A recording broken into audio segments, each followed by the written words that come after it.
السلام عليكم ورحمة الله وبركاته يا جماعة الخير. أهلا وسهلا فيكم في حلقة جديدة من قناتكم التاريخ الغامض.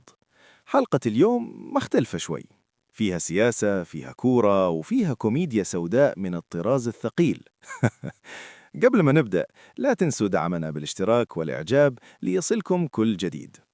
اليوم بنتكلم عن حدث غريب عجيب، حدث لو سمع فيه الواحد أول مرة يقول أكيد مزحة، لكن للأسف لا، الحدث حقيقي وصار فعلا على أرض الواقع. نتكلم عن المباراة اللي جمعت قدماء المنتخب الجزائري مع فريق يمثل البوليساريو في ملعب نيلسون مانديلا. أول ما تسمع الخبر تقول طيب وش الهدف؟ بطولة رسمية؟ لا. منافسة دولية؟ لا. تأهل لكأس إفريقيا؟ برضو لا. حتى مباراة ودية معترف فيها؟ برضو لا. طيب وش الهدف؟ الهدف يا جماعة هو رسالة سياسية، لكن بطريقة كروية، أو بالأصح بطريقة مسرحية. خلونا نفهم الصورة كاملة من البداية. الجزائر من سنوات طويلة وهي تستثمر سياسياً وإعلامياً في ملف الصحراء، تحاول بكل الطرق إنها تدعم البوليساريو، سواء في المحافل الدولية أو في الإعلام أو حتى في النشاطات الرمزية. لكن في السنوات الأخيرة حصل تحول كبير في هذا الملف. العالم بدأ يغير مواقفه، دول كثيرة صارت تدعم مقترح الحكم الذاتي المغربي، قنصليات فتحت في العيون والداخلة، مشاريع تنموية عملاقة بدأت تظهر في الأقاليم الجنوبية.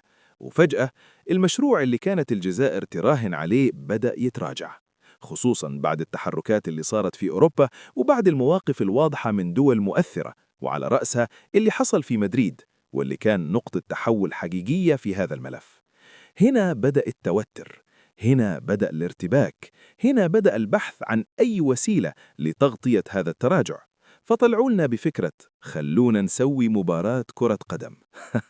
يعني بدل ما يكون الرد سياسي أو دبلوماسي، صار الرد كروي استعراضي. طيب خلونا نسأل السؤال الجوهري: هل يوجد أصلاً منتخب رسمي للصحراء الغربية؟ الجواب لا، بكل بساطة لا. ما في عضوية في الاتحاد الدولي لكرة القدم، ولا في الاتحاد الإفريقي، ولا في أي منظمة رياضية معترف فيها. يعني هذا الفريق عبارة عن مجموعة لاعبين تم تجميعهم لتمثيل كيان غير معترف فيه رياضياً. يعني كأنك تسوي مباراة بين منتخب نجوم الحي ومنتخب الفكرة السياسية. طيب خلونا نرجع للمباراة نفسها. قدماء المنتخب الجزائري نزلوا الملعب، أسماء معروفة من زمن جميل في الكرة الجزائرية، لكن السؤال: وش بخلهم في الموضوع السياسي هذا؟ ليش يتم استخدام رمزية لاعبين قدموا للرياضة عشان يخدموا أجندة سياسية؟ وهنا بنشوف كيف يتم توظيف كل شيء، حتى الرياضة، حتى تاريخ اللاعبين، حتى حب الجماهير، كله يتحول إلى أداة دعاية. والمضحك المبكي إن المباراة انتهت 0-0. حتى في المسرحية ما في أهداف. وهذا يلخص المشهد كله: ضجيج إعلامي كبير، شعارات، احتفالات، صور، أعلام، لكن النتيجة على الأرض صفر. صفر سياسياً، صفر رياضياً، صفر دولياً. طيب خلونا نكون واضحين أكثر. هل هذه المباراة غيرت موقف الأمم المتحدة؟ لا. هل أعطت البوليساريو اعتراف رياضي؟ برضو لا. هل فتحت لهم باب المشاركة في كأس إفريقيا؟ برضو لا. طيب وش الفايدة؟ ولا شيء، غير مادة للسخرية على مواقع التواصل. اللي صار يا جماعة إن هذه المباراة كانت موجهة للداخل الجزائري أكثر من الخارج.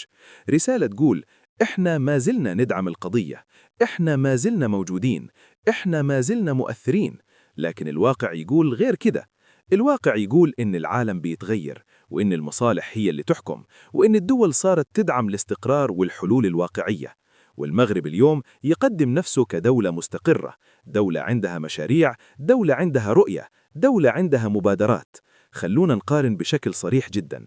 المغرب اليوم في الأقاليم الجنوبية بيبني طرق سريعة، بيطور موانئ، بينشئ مناطق صناعية، بيجذب شركات دولية، بيطور السياحة، بينظم تظاهرات رياضية. وفي المقابل الجزائر بتسوي مباراة استعراضية. يعني الفرق واضح جدا، واحد بيبني المستقبل والثاني بيصور مسرحية. وهذا هو لب الموضوع: المغرب اشتغل على الأرض، والجزائر اشتغلت على الشعارات. وخلونا نكون صريحين أكثر: استخدام الرياضة في الصراعات السياسية دايما بيعطي نتيجة عكسية، لأن الرياضة بطبيعتها تجمع الشعوب مو تفرقهم، لكن لما تتحول إلى أداة دعاية تفقد قيمتها وتتحول إلى مادة للسخرية. وهذا اللي صار بالضبط. الناس صارت تتداول الموضوع بطريقة ساخرة، منتخب غير موجود يلعب ضد قدماء منتخب، مباراة بلا اعتراف وبلا أهداف، بطولة من لا شيء إلى لا شيء. وهذا كله بيعكس صورة سلبية حتى على الرياضة الجزائرية نفسها، اللي تاريخها كبير وعريق وما يستحق يستغل بهذا الشكل. طيب خلونا نرجع للنقطة الأساسية. ليش كل هذا الضغط من الجزائر في هذا الملف؟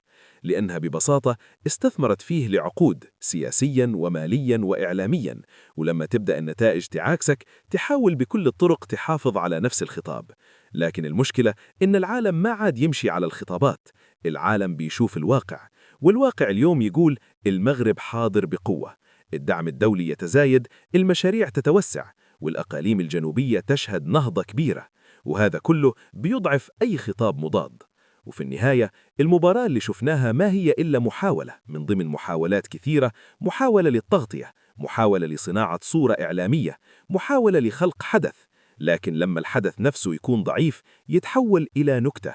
وفي الختام يا جماعة خلونا نتفق على شيء واحد: القضايا الكبيرة ما تحل بمباريات استعراضية، والمشاكل السياسية ما تتغطى بعروض إعلامية، والواقع ما يتغير بالتصوير والشعارات، الواقع يتغير بالعمل، بالتنمية، بالدبلوماسية، بالاستثمار. وهذا اللي قاعد يسويه المغرب اليوم. أما الباقي فهو مجرد حلقات في مسلسل طويل عنوانه الهروب إلى الأمام. كان معكم أخوكم من التاريخ الغامض، وإذا أعجبكم هذا الطرح الساخر والتحليلي لا تنسون اللايك والاشتراك وتفعيل الجرس، وخلونا نوصل هذا الصوت لأكبر عدد ممكن. نشوفكم في حلقة جديدة في موضوع جديد، والسلام عليكم ورحمة الله وبركاته. في أمان الله.